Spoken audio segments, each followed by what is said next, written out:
Ya estamos, ¿no? Bien.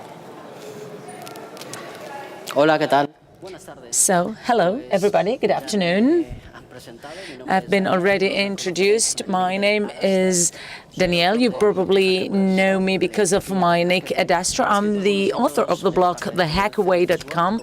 I am author of several books, including one called Deep Web Privacy and Anonymously, and then two on Python, Hacking with Python and Python for Pen Testers. I work with pen testing. I am also a trainer, and as many of you, I do this out of passion, out of love, not just because I make a living out of it. So what am I going to talk about?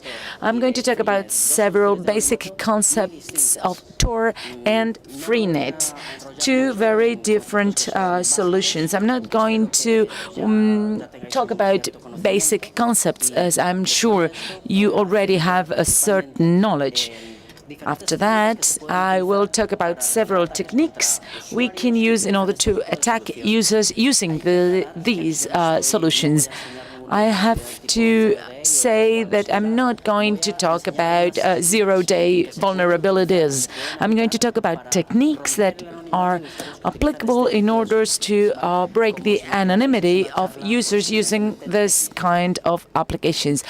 Therefore, this talk is going to be highly technical. So we're going to talk about the general functioning of TOR and Freenet, basic concepts. We will talk about detection of vulnerabilities, pen testing, and exploitation of hidden services in TOR. These are services that may be exploited as any other service we may come across in the internet. We will talk about the replication of hidden services, the creation of decoys in TOR in order to reach hidden services that include malicious routines, enabling us to attack the anonymity on the user side. We will also talk about the creation of malicious complements without verification from an instance. These two last points will be focused mainly on Freenets, which is an anonymity solutions focused on the content distribution. The focus is a little bit different, the approach is a little bit different from TOR, and so are the attack techniques. So how does TOR generally function? Well, this is probably something you know and you master. You probably know the basic concepts. TOR is a network that provides good levels of anonymity thanks to a distributed network and the internet that uses a TOR protocol. This protocol enables us to use the TOR network and export all the packages to a particular destination. It can be used in out proxy and in proxy modes. Both of them are very different from each other. Out proxy is about surfing on any website, for example, Facebook, which is very good for your privacy, by the way. And you can use TOR in out proxy mode in order to reach that kind of service on the internet anonymously by using the infrastructure provided by the net. Then we have the in proxy mode. This is a little bit different. The way it works is different because we are not accessing services online. We are accessing services which are inside the TOR network, and they are made up of an onion address. You've probably heard of that. So this solution has been on and out the market for many years. It's being developed since 2003, more or less. And as a result, the TOR community is pretty big. It is stable, robust, and it has a long trajectory that gives proof of its quality. You've probably seen this picture before. The most well-known personalities in the cybersecurity world. You've probably heard the names of Alice and Bob in cryptography. So this picture that was taken from TOR's official website explains how TOR works in Proxy Mode, how we navigate towards an internet service. Alice here is the client and wants to connect Bob, which may be an internet service, typically Google or any other website. So what does Alice do?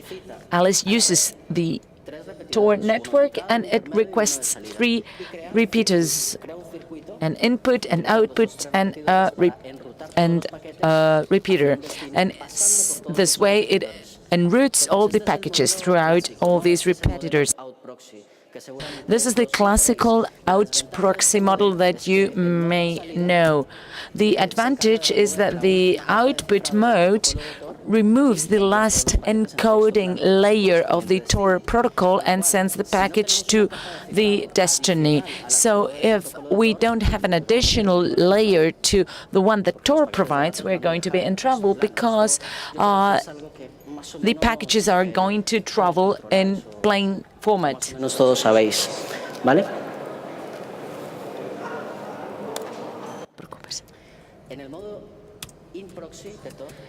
In the in-proxy mode, in TOR, things are a little bit different. Here we can access services that are within TOR's deep web. These are TCP services, and they cannot be UDP type. So TOR only enroutes packages of the TCP protocol.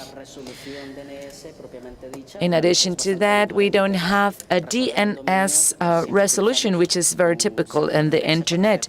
We usually use DNS in order to solve directions and addresses. This is not like this in TOR. In TOR, we have addresses which are .onion.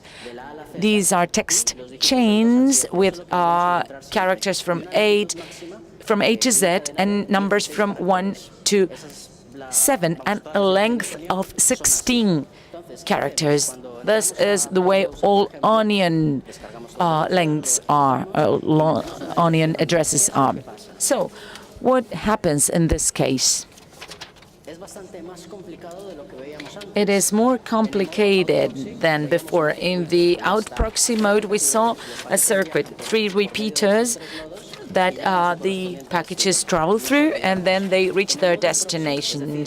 In the in-proxy mode, that is when we have hidden service that we want to query from an onion address, there are many things to bear in mind. As a matter of fact, all these green lines you see here stand for a circuit. So we have 3 repeaters here. So to summarize it, the ultimate goal is that the hidden service and the client are anonymous to one another.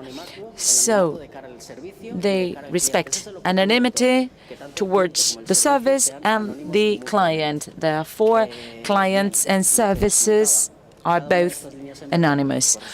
These green lines, as I said, stand for a circuit. So what does the hidden service when we create it? This is very simple to create with 2 configuration directives that show that there is a hidden service in our TOR instance. So what does the instance automatically do? It generates a descriptor that contains everything necessary so that a client can access us through an onion address. This is registered in the DHT, which is TOR's database. In this database, we have all onion addresses and their HSD, hidden service descriptor. This is what we typically find in our HSD. So the client queries an address in DHT, and what it gets from DHT is the corresponding HSD. So this way they have the code to encrypt the data package and an introduction point that is represented by an onion in the middle here. So the client selects one of these three introduction points and sends all the packages that way. So TOR knows where the destination is and how to get there.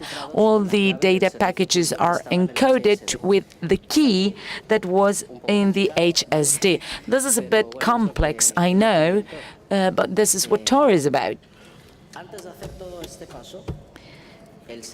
Before taking all these steps, the client chooses a repeater online and a rendezvous point, and a meeting point, so to say. This is the most important one. It's the meeting point that all the packages are going to go through, and it's the node that will enable the communication between the server and the client. So the rendezvous point generates a secret, so to say, a key that is sent to the client. Then the client connects to the introduction point and is sent to the hidden service. So from that OTC and the address of the rendezvous point, they create that connection. So this service sends the OTS. The rendezvous point knows that it corresponds to a service.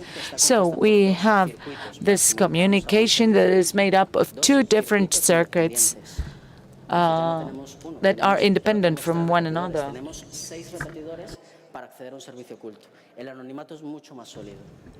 Anonymity is a lot more solid this way. En la medida de lo posible rápido, y os recomiendo que le echéis un vistazo a la charla de Fran y de Manu del año pasado en este mismo evento. In the same event in CyberCamp, speaking up with somebody that spoke about TOR last year, last year's edition. So I recommend you to take a look at it in YouTube in order to have some doubts clarified. And now let's speak about Freenet. And Freenet is an anonymity solution other than TOR. With TOR, we find that we have an HTTP server, etc., whatever service you want, as long as it's THP. In the case of Freenet, there's no service. In Freenet, we have content distribution, document distribution, all type. You may distribute it through the Freenet network. It's a P2P solution from 2001. It's one of the oldest anonymity solutions that exist. And unlike TOR, this is a network that's absolutely decentralized. It means that in the case of TOR, there are some directory authorities that control the whole net. In the case of Freenet, nobody controls anything. In the case of Freenet, any instance may share documents, contents, etc., with whoever wants to access their contents. The only thing you need in order to access Freenet is to have the corresponding password in order to access that content that we're going to see right now. There's an important thing right now with Freenet, just as in I2P, it's not like TOR, where you may select whether you want to act as a repeater or not, or rebooter or not. In the case of Freenet, you always share it. You're always a repeater. In the case of 2P, same story. You're always going to be sharing content. And this has its good things and bad things. A bad thing that could be quite bad is the data store. Freenet is based on a distributed data store space where all the contents you have in your instance are stored and they are encrypted, and you have no control whatsoever on everything that's stored there, no control whatsoever. In your hard disk, there may be malicious contents, illegal stuff, and first of all, you don't know about this, and second, your computer is being used in order to store things that you don't know about. You don't even know what is being stored.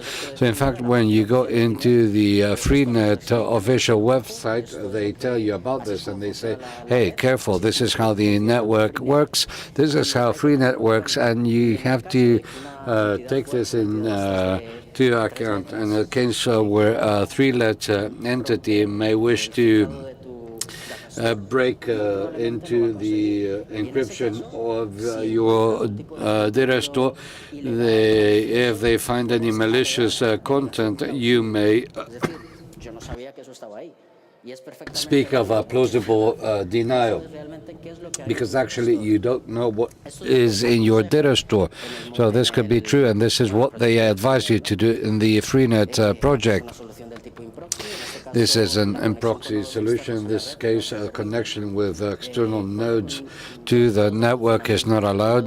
There's two operating modes, the OpenNet and .NET mode. This is interesting in the case of Freenet. When we set up Freenet and we start playing around with it, we always work in the OpenNet mode. We connect to any repeater in the net, and we can use them in order to take a look at keys inside the network. This is OpenNet. But when we speak about .NET, this is a different story, because we just connect to nodes that we trust, repeaters or other instances in the Freenet net that we don't know, that we know present no problems. That is, we trust them. Imagine that in a university you set up a .NET group of friends, and this .NET you share content. Everything you share in that .NET will only be available for users in that small group. This content's not gonna get out. That is, no instance, no node will be able to look at a key or a password. Vale. Esto puede ser un problema. ¿Por qué motivo? This is a problem. Why? Because there's a problem related to people who may want to share malicious or illegal content because there's no way to find them. In this case, it's not an OpenNet mode. In this case, contents are shared inside a small group, and this is difficult to handle. But nowadays, the safest possible node in order to share information or document, that is the .NET mode. Bueno, esto ya lo comenté antes. Todas las instancias de Freenet cuentan con su propio data store. And here it's got its own data store that can be configured. Here you can, for instance, how much hard disk we want to share, what the size of our data store is going to be, and we can also decide whether we want our instance to work in .NET node, and to this end we need at least 5 friends. We can add friends contacts. If we have 5, we have 5 friends. We can set up .NET. So we need at least 5 friends. And another thing, Freenet is resistant to censorship. It's something that can be achieved in the case of other solutions like TOR or I2P do not allow for this. We have a hidden service in TOR network, and for whatever reason your computer crashes or you switch it off, the instance is outside, so that service is no longer available. But in the case of Freenet, if you upload a content to Freenet and somebody looks at it, that content will be available in your local data store and in the data store of the person that looked at it. So if the computer switched off, that content will still be available with the same password in another repeater. So if that is downloaded by several repeaters in the network, this is going to be quite difficult to censor it, very difficult to censor it. But the system of Freenet is based on the amount of times that you access content. If content stops being accessed, it disappears from the net. The data stored starts clearing, starts being cleared in order to leave room for other content. So therefore, this is a system that's very interesting, resistant to censorship, and like I said, only contents that are popular will survive or will remain accessible, available with certain regularity. And when we work with Freenet, one of the most important applications we have is fproxy. Fproxy is an application that allows service in the 8282 port, and we can access it through engine. We can configure complements, or we can upload or download files from Freenet. So these are characteristics we find in any Freenet instance, and we find other things like Web of Trust, Flock Helper, Freemail. What these are documents you can use in order to make a Freenet instance more lively, because it includes very few things. If we start adding complements, then we have the possibility of having anonymous identities, email, and things that look more like a solution based on services, even though we still have a contents-based solution or distribution-based contents. Passwords in Freenet are essential in order to access contents. We have different types. We have the CHK, 55K, USK, and KSK.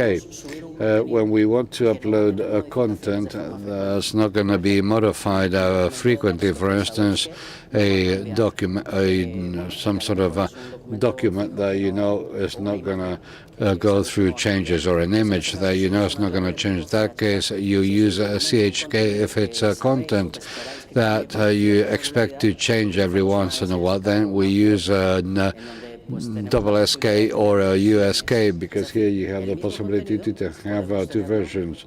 The same content may be included in two different versions. If we update the content, then the version is updated or goes up. It's like Subversion or CDS is a content control system, very similar. In this case, these passwords or keys are an encryption key, and if you know this key, you can consult it in the Freenet net, and some instance will reply and say, well, this key corresponds to the content I have in data store. But careful, the only way to have content in your data store is if you know these keys, or else there's no way to access that content. Okay, well, that was the introduction. Vamos a ver, pues, un poco de pentesting contra este tipo de soluciones. Now we're going to see what we can do with these solutions, or we're going to look at some attack techniques, which is what you're all waiting for, I'm sure. First of all, being a user in the deep network, any network, for instance, in service-based solutions, we find the problem that we find with any service in the internet. If this service vulnerabilities, we can attack those vulnerabilities, gain access, and if we gain access, we're there. We can know more details about who the user using those solutions is. This may sound complex, but it isn't. Actually running pentesting programs against services-based solutions, this goes through using using a proxy. As we'll see, we can use I don't know, proxy chains, or we can use SOCAT in order to route all the traffic through proxy socks, and send all these queries to an onion address. And what we do is map a port in our local machine, and all the queries that come through that port are sent to the hidden service as if we were attacking a service in our local machine, only with ProChains, for instance, everything is rooted. As you may very well imagine, the advantage is that we can use all the tools that we already know, pen testing for web, pen testing tools in order to test the strength of an SSH service, etc. And that's the advantage that we have when we carry out pen testing checks against hidden things with this sort of solutions. Que sí.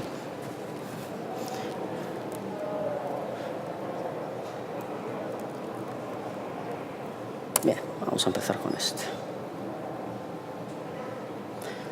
Fijaros, a ver. En este caso concreto, tenemos un fichero TOR RC.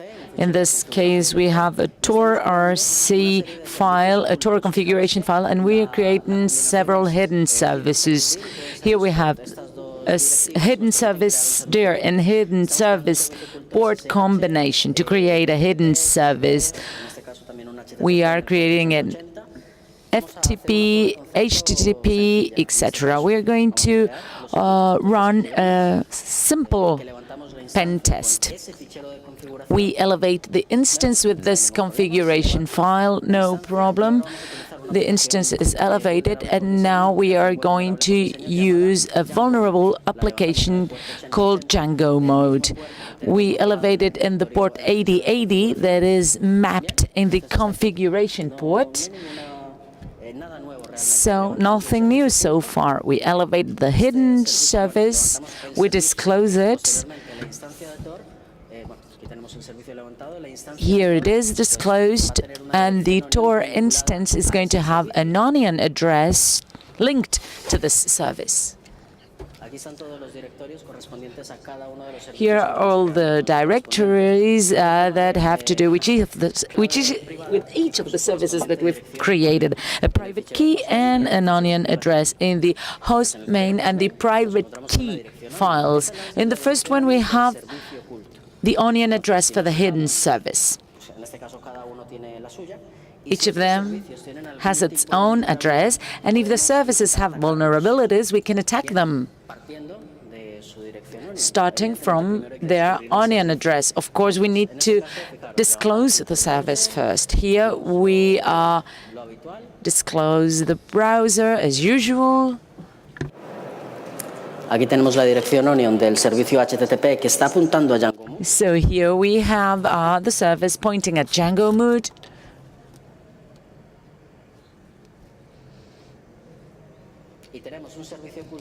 And we have a hidden service that has a web application below that is vulnerable because of its design, therefore easy to attack. This is a web application with many vulnerabilities that can be easily exploited.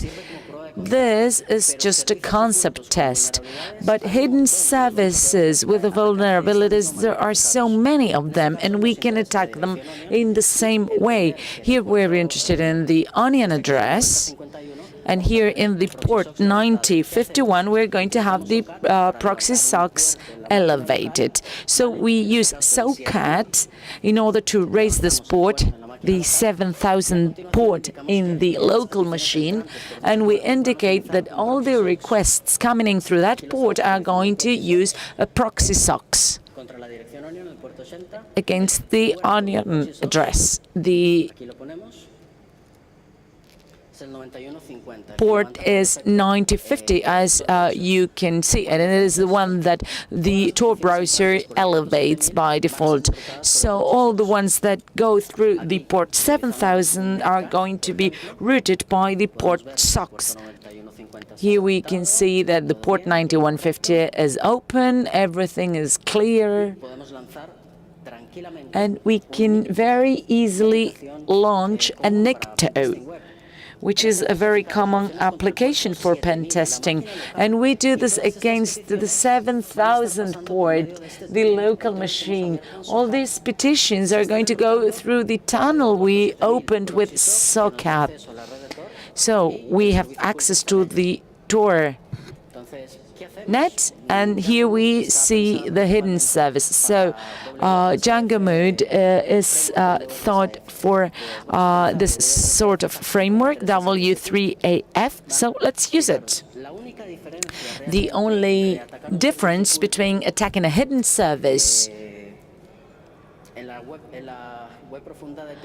in TOR's deep web and a standard service on the internet is that tunnel we have created with SOCAT in our case, but we could have used SSH tunnels or proxy chains.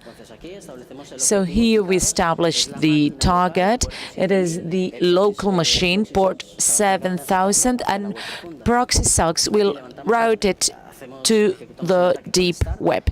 We execute the attack with star. It takes a while because it all goes through the Tor web, but finally we find the vulnerability, and through that vulnerability we are able to execute the OS commanding complement in order to exploit the vulnerability, of course.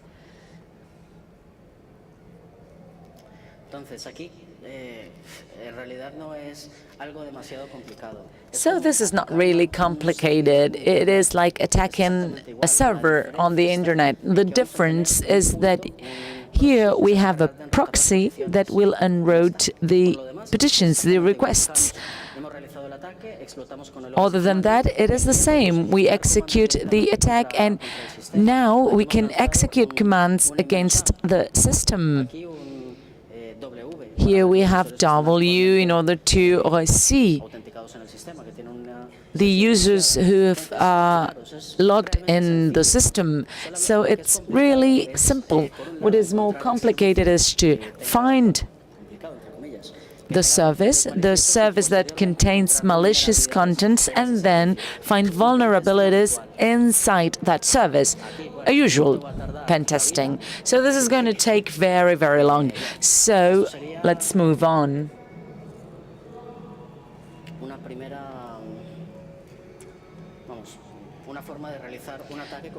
This is a way of performing an attack against a hidden service in the Tor web. However, we have other goals. It's not always possible to attack hidden services because some services are correctly secured. This happens sometimes. People who use this kind of solution, especially if they do it illegally, that is, when they use Tor in order to distribute illegal contents, well, they are very much concerned about their privacy, but they forget about security. And we find many times hidden services with vulnerabilities that can be exploited and can severely affect the user's privacy. So, which are the goals? First of all, TOR Freenet and these solutions aren't conceived in order to cover or support cyber criminals. Their goal is to provide good levels of privacy for people who really need it. For example, people living in countries with restrictions where the most basic rights are violated by the government or other circumstances. In these cases, these people can communicate anonymously and without any censorship. This is the ultimate goal of TOR, not for protecting cyber criminals. However, these solutions are used also for the distribution of illegal content and for the distribution of things that weren't the original goal.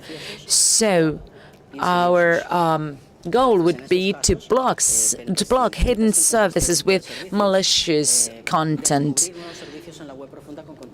to discover new services in the deep web with illegal or insidious contents. We need to be surfing very frequently because these contents are usually volatile. We can find the hidden service disclosed one day and closed the day after. So if they have illegal content, we need to attack them as quickly as possible and also keep a log of them all. Control, even partially, the infrastructure of anonymous networks that don't have a decentralized model. TOR is centralized. We have repeaters, which are known as directory authorities, that control absolutely everything in the TOR network. They control the network status. So what can we do? We can do something that happens very often. We can try to overflow the TOR network with malicious repeaters that analyze traffic. This may be very effective in the out proxy mode because we only have 3 repeaters. Because if we have one output node and several input nodes, we can try to correlate traffic and launch several types of attacks in proxy mode. And in proxy mode, sorry, this is not valid. This is only for the out proxy mode.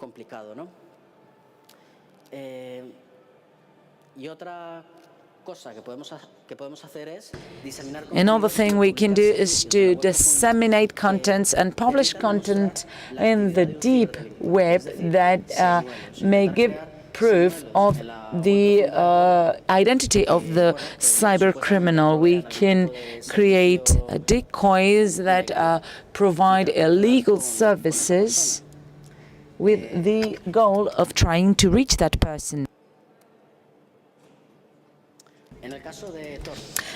In TOR's case, the idea is to create decoys.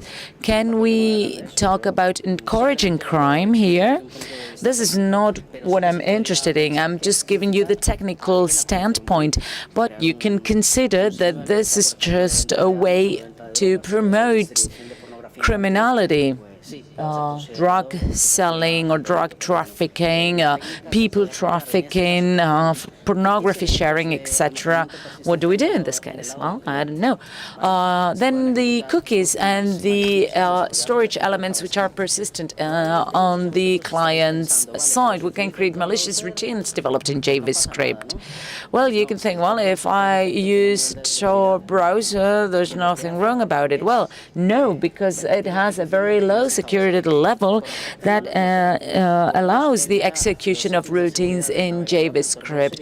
We can edit the security settings between low, medium, and high. On the higher you set it, the more difficult it is going to be to browse. That's why when we install TOR browser, we can execute everything: JavaScript, CSS, absolutely all sorts of contents.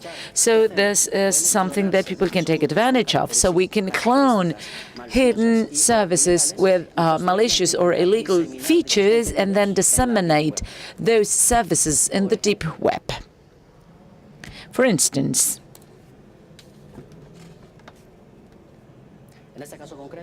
in this particular case, we disclose a TOR instance manually. The port 9050 is available, and we use TOR socks, which is a tool that enables us to enroute all the traffic from the console through the proxy socks of TOR. And in this case, we have, well, a service that sells drugs, weapons, heroin, speed, well, the usual shopping we do. Well, here we have the onion address, and what can we do? We can try to clone this service, making it look exactly the same. And how do we do that? Well, there are many tools, but wget is the most convenient one. Wget allows us to do a scrapping process against an onion address and download the contents. Here we are using TOR socks, so everything goes through proxy socks, and we download the contents recursively. All the contents that are found inside that onion address, all those contents are stored in the local equipment. So then we can disclose a web server, for example, Apache, so that we can have that hidden service cloned. They are going to look exactly the same. This is what we downloaded before, and for demonstration purposes, we disclose an HTTP server and the port 8080 with Python. Now we go to the browser, and if we go to the local machine, to the port 8080, we're going to find exactly the same because we downloaded it bit by bit.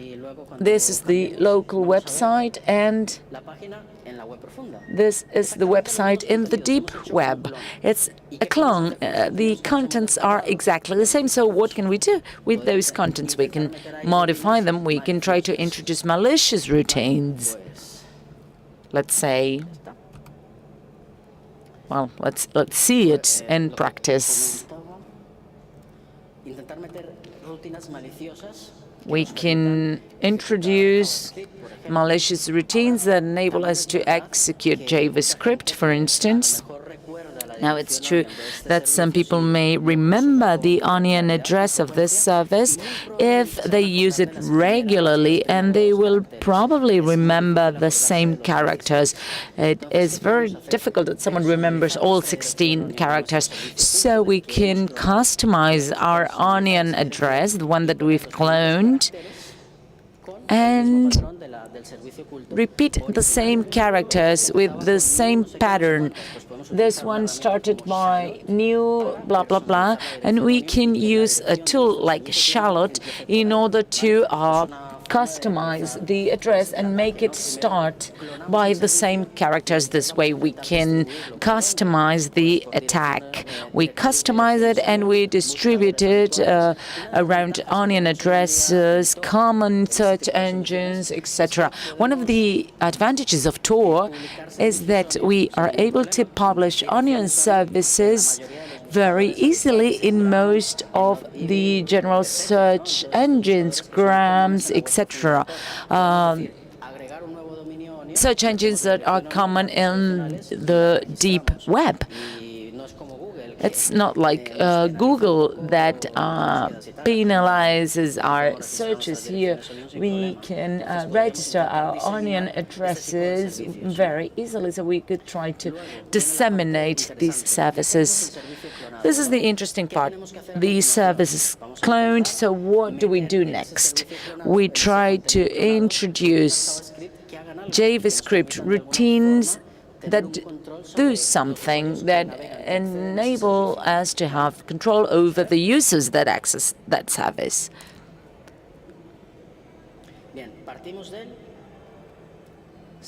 So we start from the hidden service that we saw before with its onion address, and this is a bash script. And here we're going to do three things. We're going to disclose an MSGRCP service in order to feed it with a tool called Beef. This Beef service is going to be disclosed in TOR's deep web. Let's go little by little here. Let's disclose the fake service, the one we cloned. We're going to use Python to make it easier. Python -n/sh, and here we go. So when we run this script, we disclose the meta-exploit service in order to use it with Beef. And then we can see several things. The Beef instance is disclosed. Then we have TOR instance, which is also disclosed, and here we also have the MSG RSP service disclosed. So here we have something going on. We have a little infrastructure, a directory with the web services, the onion services. We have the onion address, which corresponds. Let's wait a minute because there is a lot of fuzz next door. So here we have the hidden service cloned. We have a JavaScript routine that corresponds to the beef hoop.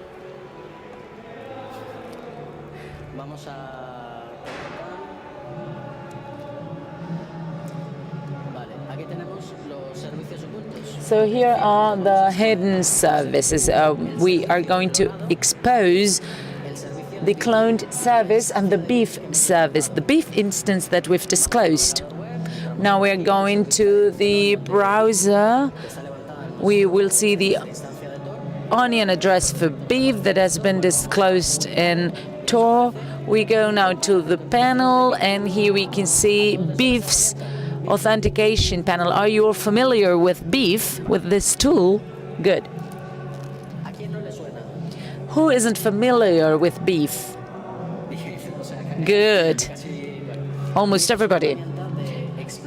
Beef is a tool of exploit that is client-oriented. It creates a malicious routine in JavaScript that connects the victim's browser to the control panel. So from Beef's main dashboard, we can run different commands against the victim's computer. So what happens? We send the hook to a website. That website is accessed by a user, and the JavaScript routine runs, which is connected to our dashboard, to our CNC, and we've established a communication channel between the victim and the CNC.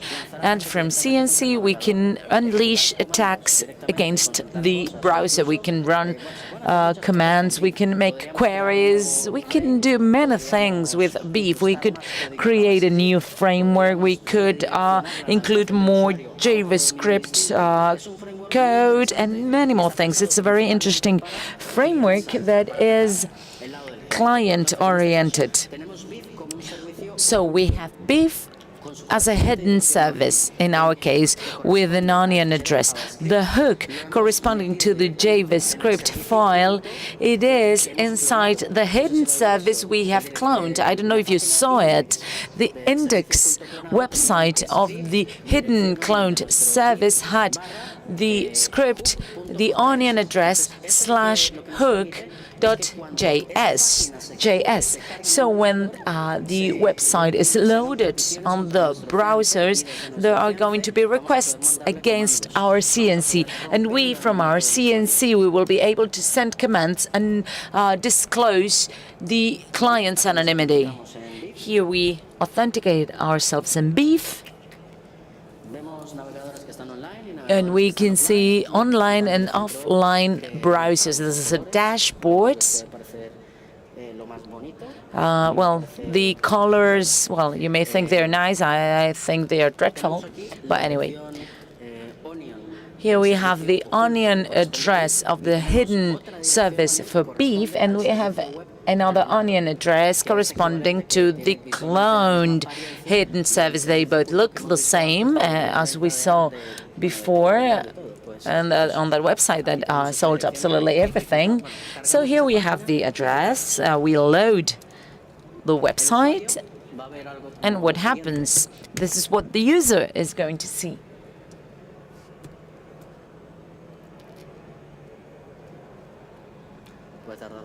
It may take a while. So he's going to see the exact same page. It's not the onion address that we saw in the beginning. It's a different one, but they both have the same content. And here, as you can see, there are requests being run all the time against BEEF, against CNC. We have the dashboard connecting to the browser at all times. And here we have the browser hooked.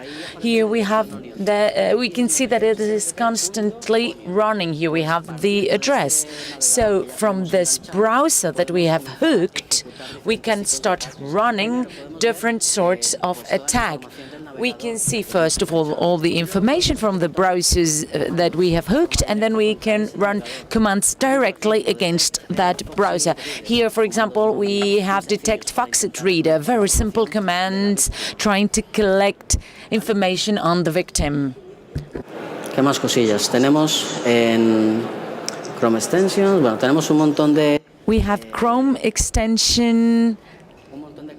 We have many different available commands and complements. BEEF is complement-based, and its advantage is that we can do absolutely everything with it. We can generate a notification bar, a fake notification bar, the kind of thing that pops up when we are browsing through Danko series and other websites that have online series, and they ask you to install Flash complements, for example. Here we can do exactly that. We can make this message pop up, and we've launched it directly from BEEF. We could use Uniframe, we could redirect the user's browser to a different place, so here the user is hooked. And we can also run a cross-origin scanner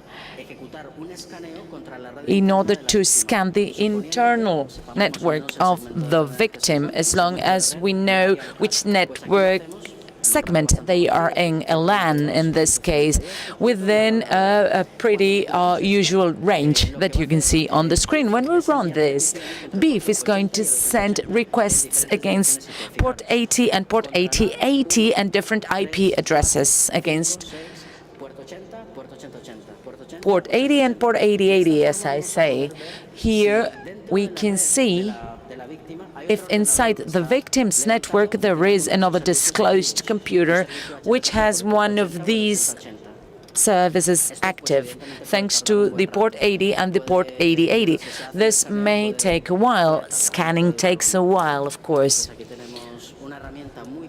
This is a very powerful tool, and as we can see, we can hook it to an Onion service which has its own JS instruction. This is what I was talking about before. In the configuration details of the web browser, we're always going to have a low level by default. Every time we install TOR browser, that browser, although it gives security its importance, by default will have the low level set. So you can run any type of routing, including anything from JavaScript. A couple more things. Well, now we are going to move to Freenet. Freenet isn't service-based. It is an anonymity solution that is based on content.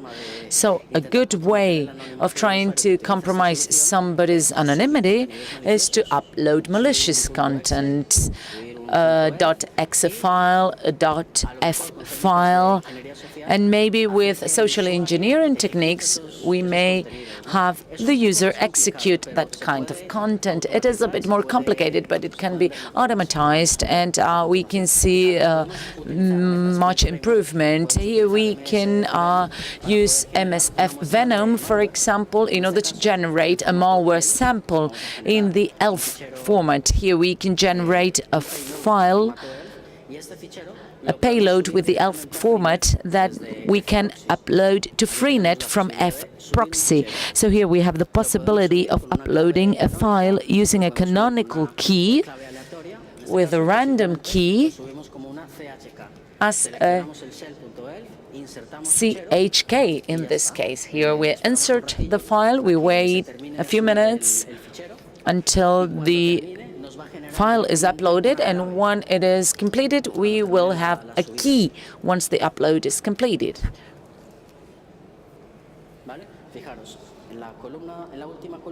So if you look at the last column, you're going to find the CHK address, the address for that content, the address that leads to that content. And if it is a Freenet binary, you have to be careful because you may download this, run it inside your computer, but it may be risky.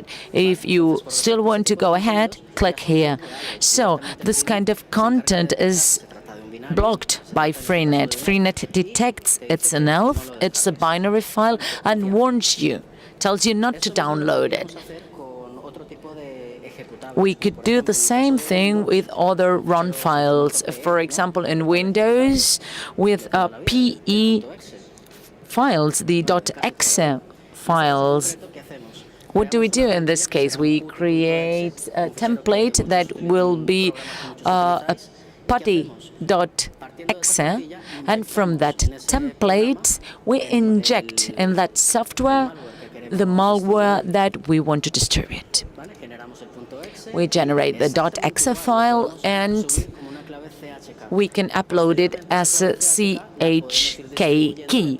Then that key may be distributed across the network, trying to encourage people to download it.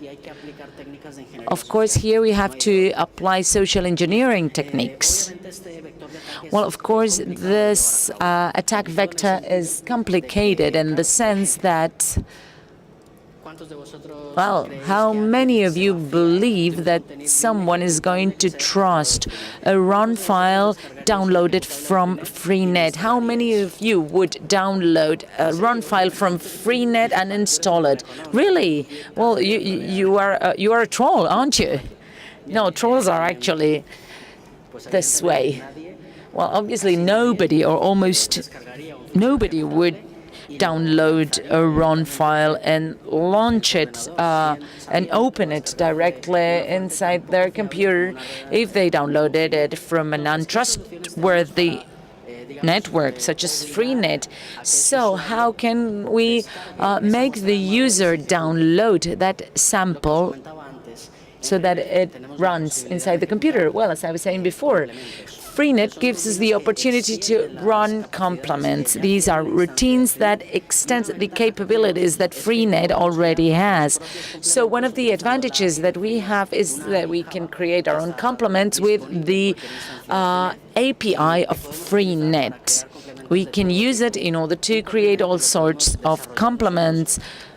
We can develop the complements ourselves. Of course, we need to know how to program, and then we can generate a .har file, distribute it, and with the use of social engineering techniques, we can have users installing that complement. That is probably easier to believe by users. Imagine, for instance, a Dotnet. That, as I explained before, is a group of people that share contents in a closed circle. Imagine that Dotnet distributes child pornography content. To give an example, so in that alleged Dotnet, we can tell the people who want to access those contents that, okay, you want to access our net where we're distributing this kind of files, child pornography pictures, for example, you need to install this complement. This is the way you're going to gain access to our group. Social engineering techniques. The idea is to trick or to sell something to the cyber criminal that he may sell. Installing a complement could be much easier, much more viable, and it's a much more credible attack vector. So let's see what this looks like. Okay. First thing is what I was telling you. We have the Freenet based in Java. And here, in this case, we have a plugin. It's a type of Java implemented by this Java interface. And we have a plugin, a respirator, that allows us to control the details of our instance. We say run plugin, and we create a trace file. And this is something that can be removed. But the interesting thing comes later. Here, after the object, we can obtain a reference of the node, the plugin respirator. For instance, here we can get the name of the node, the shared band width, and here also when we obtain Freenet. Whoops, hold on a second. Here what we do is to create a URI key that was going to respond to this CH key. And we've created this, we've put it with Freenet, and remember that these keys can be downloaded by anybody. In this case, we're going to download them from a complement using a URI Freenet and the corresponding client. Here, what do we do with the client? We say download this URI, this key, and then you create a flow and input stream in order to read the whole file. This is a .l, and we put it in a temporary file called shelf.elf, and this is something we're downloading on the local machine. All this is being run in the victim's machine, or the potential cyber criminal. And here what we do is basically to save everything in a temp file, and using the runtime of Hava, we can use this get runtime and to run that .elf. And what does this do? It downloads a key that we've already uploaded to your Freenet, and then it runs it. Basically, this is what it does. It downloads the content that corresponds to this key. This is a malware sample, something that we created, and that is run. And this is the only thing it does. There's the manifest. These are details. Here we can generate a hub, or from command line we can use this command, and then what do? We tell the user, the potential victim or the person we've asked to install this complement, to do it directly from their Freenet instance. And here we have the possibility to install complements of a Freenet or developed by a third party. Configuration, plugins. Here we see some plugins that correspond to the instance, things that already exist within Freenet, and we can tell it to install an extra plugin, a non-official Freenet plugin. Sold by a third party, three alternatives from file.hard or from a key chk. Any is valid. In this case, we're going to use a .hard, but we could give it a chk key. And we also have a meta-exploit. Remember that we generated our sample with meta-exploit. And here is a handler and the corresponding port. We run it and we wait for it to connect. The payload is Linux, blah, blah, blah. The options are already there, and exploit.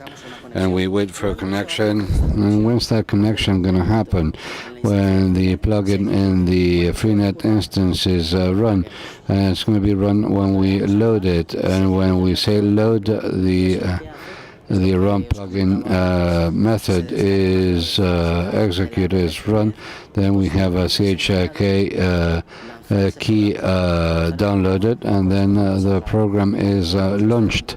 Here we have to wait a little bit, but in the end we have this meter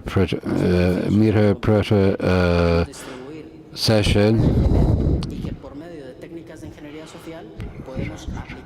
and we can do several things in order to have a Headrest install it and thus chase him, catch him. And what we need to do here is two things. The initial attack vector, what social engineering is going to be, and on the other hand, we have to work on the plugin.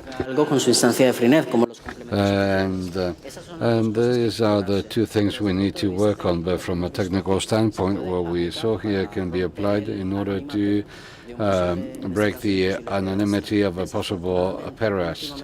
And unfortunately, contents in Freenet, what we see in Freenet,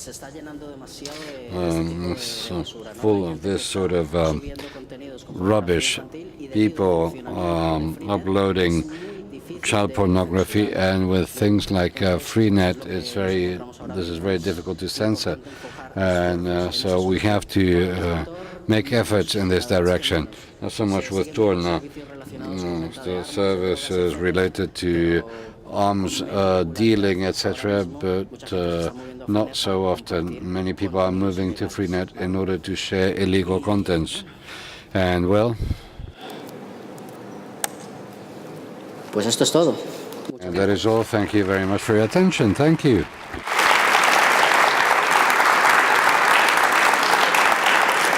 ¿Tenéis alguna pregunta? Any questions? No? Well, thank you.